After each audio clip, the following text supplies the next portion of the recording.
All right, we're going to talk about understanding and interpreting loans, kind of weighing pros and cons when we have options. Because anytime you need a loan, whether it's a mortgage, car loan, student loan, loan to pay off, bathroom fixes, it doesn't matter. You always have options, right? There are a lot of different places that will loan you money, and you need to be able to differentiate what's the better option and why. So let's go ahead and look at an example. Jerry needs to borrow $3,200 to fix his car. That's legit, right? It happens. The bank will give him a 4-year loan at 6%. Generally, that would be probably, we would call that just a regular basic loan. It's not a car, banks will give you just a general loan, and usually it's a little bit higher interest rate. And that would be a monthly payment of $75.15 for 4 years. The car place that he's getting fixed will give him a 1-year loan at 7% interest with a monthly payment of $276.89. What's the total payback on each loan? Now, I remember a couple years ago, I put new windows in my house, and the window place, right, they had like a financing program but they generally did like 12 months interest free. And if it took you longer than 12 months to pay, then you had to pay the interest. But they gave you kind of like a buffer period, which is always nice.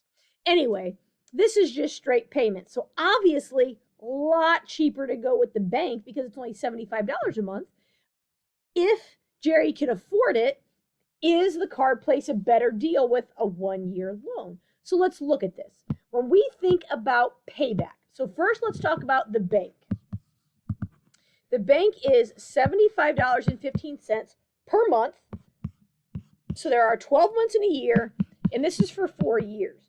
So the total payback to the bank would be $3607.20. Now, this is assuming we only make the minimum payment.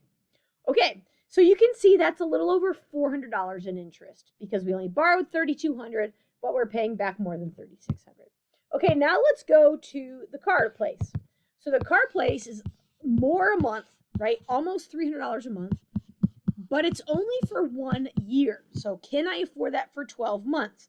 Now that payback is $3322.68. So even with the higher interest rate, because it's a shorter amount of time, it's less in terms of a payback, right? So this is kind of what you're thinking about if you're weighing the pros and cons, if you can afford both of them. Obviously, if you're living paycheck to paycheck and you don't have extra money, $276 is a lot to try to come up with. So $75 might be your only option. But if you can afford both, how much, if Jerry can afford the larger monthly payment, how much will he save by going with the car place? So we're looking at the $3607.20 and subtracting the payback of $3322.68 from the car place, and he would save himself $284.52.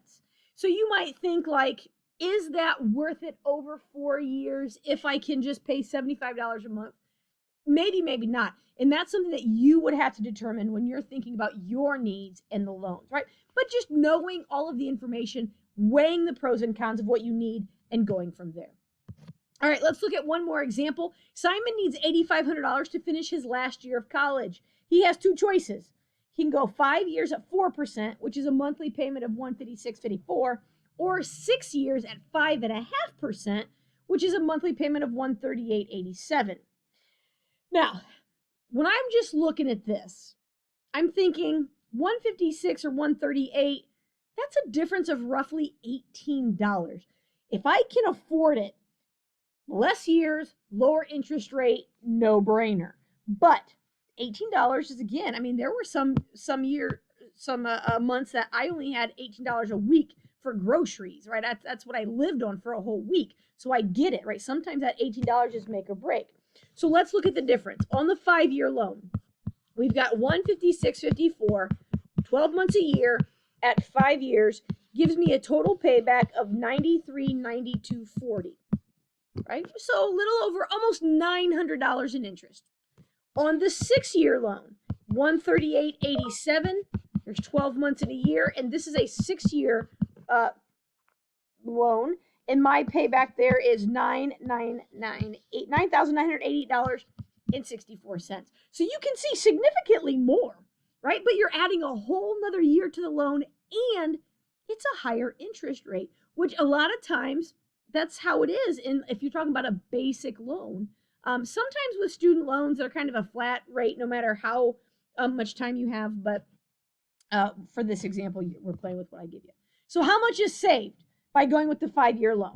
So if we subtract our 2 paybacks, again, this is assuming that we're making no additional payments, just the minimum every month.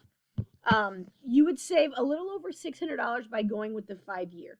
If you can afford that extra $18 a month, definitely the better choice financially. But when it comes down to it, it's just important that you have all of the information so that you can weigh the pros and cons, the cost benefit analysis, if you will. It's going to cost me more money in the end, but right now that's what it takes. And if you go with the one option with the cheaper monthly payment, and there's some months that you have extra, you could always pay extra so that over time you pay less interest, right? That's a possibility too. All right, thanks.